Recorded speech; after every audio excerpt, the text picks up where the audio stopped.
ਦੋਸਤੋ ਬੈਠੋ ਬੈਠੋ ਜ਼ਰਾ ਜਲਦੀ, ਤਾਂ ਜੇ ਅਸੀਂ ਅਗਲਾ ਰੰਗ ਤਾਨਾ ਸਾਂਝਾ ਕਰੀਏ, ਅਗਲੀ ਆਵਾਜ਼ ਤੁਹਾਡੇ ਨਾਲ ਸਾਂਝੀ ਕਰੀਏ, ਜਿਹਨੇ ਜਗਤ ਭਰ ਦੇ ਵਿੱਚ ਪੰਜਾਬੀਆਂ ਨੂੰ ਖਬਰਦਾਰ ਕੀਤਾ, ਜਿਨ੍ਹਾਂ ਨੇ ਕੀਤਾ ਰਲ ਕੇ ਕੀਤਾ, ਉਹ ਜੋੜੀ ਸਾਡੇ ਕੋਲ ਆ ਗਈ ਹੈ।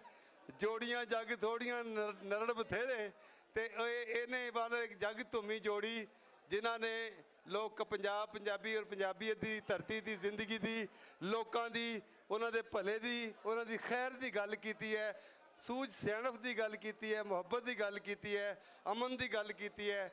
ਸੋ ਉਹ ਕਰਨ ਵਾਲੇ ਕੌਣ ਨੇ? ਦੋ ਵੱਡੇ ਨਾਂ, ਮਾਣਯੋਗ ਸਵਰਨ ਸਿੰਘ ਟਹਿਣਾ ਜੀ। ਸਵਰਨ ਸਿੰਘ ਟਹਿਣਾ ਵਾਸਤੇ ਤਾੜੀਆਂ। ਤੇ ਇਹਨਾਂ ਦੀ ਕੋ ਹੋਸਟ ਜਿਹੜੀ ਇਹਨਾਂ ਦੇ ਨਾਲ ਪ੍ਰੋਗਰਾਮ ਕਰਦੀ ਹੈ, ਚੱਜ ਦਾ ਵਿਚਾਰ, ਉਹ ਹਰਮਨ ਥਿੰਦ ਜੀ। ਅਸੀਂ ਉਹਨਾਂ ਦੋਵਾਂ ਦਾ ਸਵਾਗਤ ਕਰਦੇ ਹਾਂ ਤੁਹਾਡੇ ਸਾਰਿਆਂ ਦੀਆਂ ਭਰਪੂਰ ਤਾੜੀਆਂ 'ਚ। ਖੁੱਲ੍ਹ ਕੇ ਆਓ।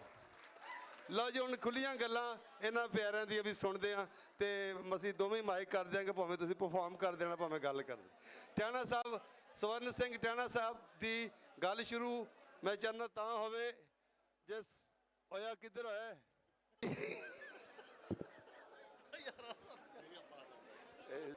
ਇਹਨਾਂ ਦੀ ਗੱਲ।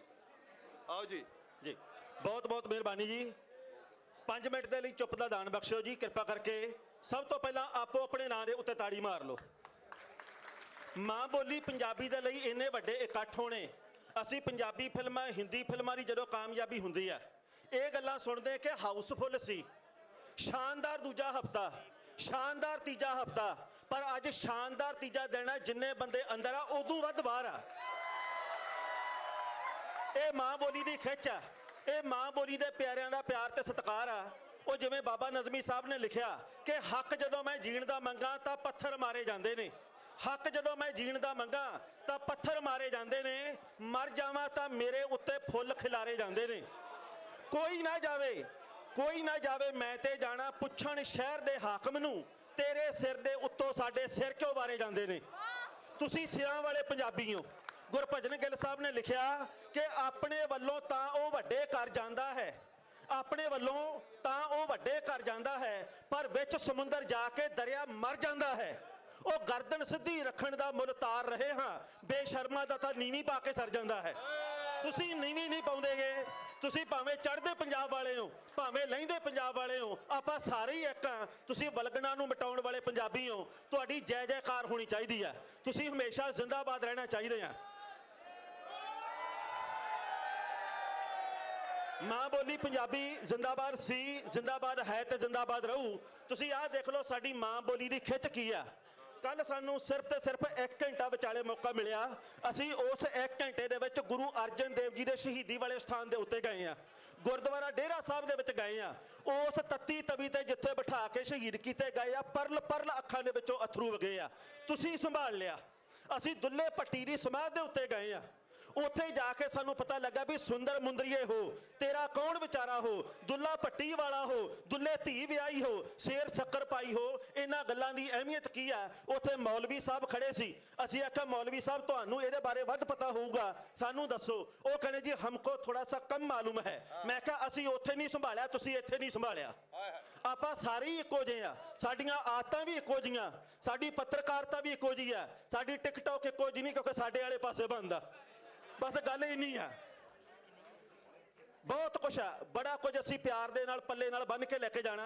ਆਹ ਸਾਡਾ ਵੀਰ ਜਿਹੜਾ ਕਰਮਾ, ਆਹ ਭੌਰਾ ਸਾਹਿਬ ਆ, ਬਸਿਆਲਾ ਸਾਹਿਬ ਆ, ਇੱਥੇ ਮੰਗੜ ਸਾਹਿਬ ਆ, ਜਿੰਨੇ ਵੀ ਇੱਥੇ ਸਿੱਧੂ ਸਾਹਿਬ ਆ, ਵੀਰ ਸਿੰਘ ਜੀ ਆ, ਕਰਮਜੀਤ ਅਨਮੋਲ ਆ, ਜਿਨ੍ਹਾਂ ਦੇ ਦਸਤਾਰਾਂ ਸਜਾਈਆਂ, ਉਹਨਾਂ ਦੀ ਦਸਤਾਰ ਦਾ ਮੁੱਲ ਤੁਸੀਂ ਕਿਵੇਂ ਪਾਉਣੇ। ਲਾਹੌਰ ਦੀਆਂ ਗਲੀਆਂ ਦੇ ਵਿੱਚ ਅਸੀਂ ਰਾਤ ਨੂੰ ਤੋਰੇ ਫੇਰੇ ਤੇ ਚਲੇ ਗਏ। ਅਸੀਂ ਆਖਿਆ ਚਲੋ ਮਾੜੇ ਮੋਟੇ ਅੱਖਾਂ ਦੇ ਵਿੱਚ ਦ੍ਰਿਸ਼ ਕੈਦ ਤਾਂ ਕਰੀਏ। ਜਦੋਂ ਰਾਹ ਜਾਂਦੇ ਸੀ ਤੇ ਆਹ ਸਾਡਾ ਬੰਦਾ ਜਿਹੜਾ ਸਾਡਾ ਸਤਿਕਾਰਯੋਗ ਆ, ਸਾਡਾ ਕੈਮਰਾਮੈਨ ਵੀ ਹੈ, ਸਾਡਾ ਭਰਾ ਵੀ ਆ, ਇਹ ਮੂਰੇ ਇਹਦੇ ਮਗਰ ਕਈ ਜਾਣੇ ਕਹਿੰਦੇ ਸਰਦਾਰ ਸਾਹਿਬ ਇੱਕ ਫੋਟੋ ਬਣਵਾਣੀ ਸੀ, ਇੱਕ ਫੋਟੋ ਬਣਵਾਣੀ ਸੀ। ਮੈਂ ਕੈਮਰਾਮੈਨ ਸੀ, ਇਹ ਫੋਟੋ ਖਿਚਵਾਉਣ ਵਾਲਾ ਸੀ। ਮੈਨੂੰ ਇੱਕੋ ਡਰ ਲੱਗੀ ਜਾਵੇ ਕਮਰੇ ਚੋਂ ਬਾਹਰ ਨਾ ਕੱਢ ਦੇਵੇ। ਮੈਂ ਸਟਾਰ ਹੁੰਨਾ ਅੱਜ ਕੱਲ। ਸੋ ਤੁਸੀਂ ਚੜ੍ਹਦੀ ਕਲਾ ਚ ਰਹੋ। ਤੁਸੀਂ ਬਹੁਤ ਆਹ ਦੇਖੋ ਜੀ, ਜਿਵੇਂ ਡੋਰੀਆ ਉੜਦਾ ਹੁੰਦਾ ਖੱਟੇ ਰੰਗ ਦਾ, ਮੈਂ ਨਾ ਪੱਛੋਂ ਦੀ ਵਾਰ ਕੇ ਸ਼ਬਦ ਆਉਂਦੇ ਆ, ਤੇ ਸ਼ਬਦਾਂ ਦੀਆਂ ਬੁੱਝੀਆਂ ਕਿਵੇਂ ਪਵਾਈ ਦੀਆਂ ਇਸ ਵੀਰ ਤੋਂ ਸਿੱਖਣਾ ਚਾਹੀਦਾ। ਸੱਚੀ ਮੁੱਚੀ ਇੱਕ ਜ਼ੋਰਦਾਰ ਤਾੜੀ ਇਹਨਾਂ ਦੇ ਨਾਂ ਦੇ ਉੱਤੇ। ਸਾਡੇ ਵੀ ਪੰਜਾਬ ਦੇ ਵਿੱਚ ਅੱਜ ਕੱਲ ਗੀਤ ਪਤਾ ਕਿਵੇਂ ਚੱਲਦੇ ਆ ਕਿ ਛਾਲ ਮਾਰ ਕੇ ਗਿੱਧੇ ਦੇ ਵਿੱਚ ਆ ਗਈ ਤੇ ਮੂਵੀ ਵਾਲਾ ਭਾਈ ਢਾਲਿਆ। ਸਾਡੇ ਵੀ ਐਂ ਚੱਲਦੇ ਆ ਹੁਣ, ਤੁਹਾਡੇ ਵੀ ਬਦੋਬਦੀ ਚੱਲਦੀ ਆ। ਪਰ ਤੁਸੀਂ ਚੰਗੇ ਵੀ ਸੁਣਨ ਵਾਲੇ ਆ, ਚੰਗੇ ਦੇ ਆਸ਼ਿਕ ਵੀ ਆ। ਅਹਿਮਦ ਰਜ਼ਾ ਪੰਜਾਬੀ ਸਾਹਿਬ ਦੇ ਲਈ ਤਾੜੀ ਇੱਕ ਵਾਰੀ ਜ਼ੋਰਦਾਰ ਮਾਰ ਦਿਓ। ਤੁਸੀਂ ਚੰਗੀਆਂ ਗੱਲਾਂ ਸੁਣੀਆਂ, ਇੱਕ ਵਾਰੀ ਆਪ ਦੇ ਲਈ ਮਾਰ ਦਿਓ। ਉਹ ਨਾਸਰ ਢਿੱਲੋਂ ਮੇਰਾ ਵੀਰ ਨਹੀਂ, ਮੈਂ ਸਰੂ ਨੂੰ ਕਲਾਵੇ ਵਿੱਚ ਲੈ ਲਿਆ ਆਪਣਾ ਪਿਆਰਾ ਜਾਣ ਕੇ, ਸਰੂ ਵਰਗਾ ਬੰਦਾ ਉਹਨੂੰ ਵੀ ਮਾਰੋ ਤਾੜੀ ਉਹਦੇ ਲਈ ਵੀ। ਅੰਜਮ ਗਿੱਲ ਸਾਹਿਬ ਸਾਨੂੰ ਪਹਿਲੇ ਦਿਨ ਤੋਂ ਮਿਲੇ। ਤੇ ਇੱਕ ਮੈਂ ਤੁਹਾਨੂੰ ਹੋਰ ਗੱਲ ਦੱਸਦਾ, ਉੱਥੇ ਬੈਠੇ ਸੀ ਚਿੱਟੇ ਰੰਗ ਦੇ ਕੁੜਤੇ ਪਜਾਮੇ ਦੇ ਵਿੱਚ ਵੀਰ ਆ। ਉਹ ਮੈਨੂੰ ਕਹਿੰਦਾ ਤੁਹਾਡਾ ਪ੍ਰੋਗਰਾਮ ਸੁਣਦੇ ਹੁੰਨੇ ਬਾਈ ਜਾਨ। ਮੈਂ ਕਿਹਾ ਮਿਹਰਬਾਨੀ। ਕਦੇ ਅਜਮੇਰ ਸ਼ਰੀਫ ਗਏ ਤਾਂ ਸਾਡੇ ਵੱਲੋਂ ਦੁਆ ਕਰ ਆਇਓ। ਮੇਰੀਆਂ ਅੱਖਾਂ ਦੇ ਵਿੱਚ ਅਥਰੂ ਆ ਗਏ। ਜਦੋਂ ਅਸੀਂ ਵਾਹਗਾ ਤੇ ਗਏ ਤੇ ਉੱਥੇ ਸ਼ਹਿਜ਼ਾਦ ਸਾਹਿਬ ਨੇ ਕਿਹਾ ਕਿ ਮੇਰੇ ਦਾਦਾ ਜੀ ਜਿੰਨਾ ਚਿਰ ਜਿਉਂਦੇ ਰਹੇ ਇਹ ਗੱਲ ਕਹਿੰਦੇ ਰਹੇ ਕਿ ਮੇਰੇ ਪੈਰ ਤੇ ਮੇਰੇ ਮੰਜੇ ਦੀ ਪੈਂਦ ਆ ਜਿਹੜੀ ਉਹ ਤੁਸੀਂ ਅਬੋਰ ਵੱਲ ਨਾ ਕਰਿਓ, ਤੁਹਾਡੇ ਜਜ਼ਬੇ ਨੂੰ ਸਲਾਮ ਕਰਦੇ ਆ। ਇੱਥੇ ਗਜ਼ਨਫਰ ਸਾਹਿਬ, ਇੱਥੇ ਆ ਕੇ ਮੈਂ ਇੱਕ ਹੋਰ ਚੀਜ਼ ਲੈ ਕੇ ਚੱਲਿਆ ਰਜ਼ਾ ਸਾਹਿਬ। ਇੱਕ ਹੋਰ ਚੀਜ਼ ਆ, 1947 ਦੀ ਵੰਡ ਦੇ ਵੇਲੇ ਸਾਡੇ ਪਿੰਡ ਦੇ ਵਿੱਚੋਂ ਪਰਿਵਾਰ ਉਜੜ ਕੇ ਇੱਥੇ ਆਇਆ ਗਜ਼ਨਫਰ। ਉਹ ਦਾਦੇ ਦੀਆਂ ਗੱਲਾਂ ਉਹਨੇ ਕੱਲ ਸੁਣਾਈਆਂ ਮੈਨੂੰ, ਤੇ ਅਸੀਂ ਪਹਿਲੀ ਵਾਰ ਪਿੰਡ ਟਹਿਣੇ ਵਾਲੇ ਮਿਲੇ ਆ। ਉਹਨੇ ਘੁੱਟ ਕੇ ਗਲਵੱਕੜੀ ਚ ਪਾਇਆ, ਕਹਿੰਦਾ ਜੇ ਤੁਸੀਂ ਮੈਨੂੰ ਕਹੋਗੇ ਮੈਂ 250 ਕਿਲੋਮੀਟਰ ਚੱਲ ਕੇ ਆਇਆ, ਅੱਜ ਫੇਰ ਆਊਂ। ਅਸੀਂ ਤਾਂ ਕਹਿੰਦੇ ਨਨਕਾਣਾ ਸਾਹਿਬ ਇਸ ਕਰਕੇ ਜਾਂਦੇ ਵੀ ਕੀ ਪਤਾ ਸਾਡੇ ਪਿੰਡਾਂ ਵੱਲੋਂ ਕੋਈ ਆ ਜੇ। ਅਸੀਂ ਕਰਤਾਰਪੁਰ ਸਾਹਿਬ ਇਸ ਕਰਕੇ ਜਾਂਦੇ ਵੀ ਕਿਤੇ ਕੋਈ ਸਾਡੇ ਪਿੰਡਾਂ ਵੱਲੋਂ ਆ ਜੇ। ਤੁਹਾਡੇ ਸਿਰੜ ਨੂੰ ਸਲਾਮ ਆ, ਤੁਸੀਂ ਜਿਉਂਦੇ ਵਸਦੇ ਰਹੋ। ਇਹ ਮੇਲੇ ਪੰਜਾਬੀ ਦੇ ਲੱਗਦੇ ਰਹਿਣ। ਇਹ ਇਸ ਤਰੀਕੇ ਦੇ ਨਾਲ ਬੋਲੀ ਦੀ ਬਾਤ ਪੈਂਦੀ ਰਵੇ। ਆਪਣੀ ਚੱਜ ਦੇ ਵਿਚਾਰ ਦੀ ਸਾਂਝਾ ਆਪਾਂ ਸਾਂਝਾ ਪਾਉਂਦੇ ਰਹੀਏ। ਗਲਤੀ ਭੁੱਲ ਚੁੱਕ ਮਾਫੀ। ਜੇ ਕੁਝ ਚੰਗਾ ਹੋਇਆ ਉਹ ਤੁਹਾਡੇ ਜਜ਼ਬੇ ਕਰਕੇ ਆ, ਜੇ ਕੁਝ ਮਾੜਾ ਹੋਇਆ ਉਹ ਸਾਡੇ ਕਰਕੇ ਆ। ਬਹੁਤ ਬਹੁਤ ਮਿਹਰਬਾਨੀ। ਜਿਉਂਦੇ ਰਹੋ, ਵਾਸਤੇ ਰਹੋ।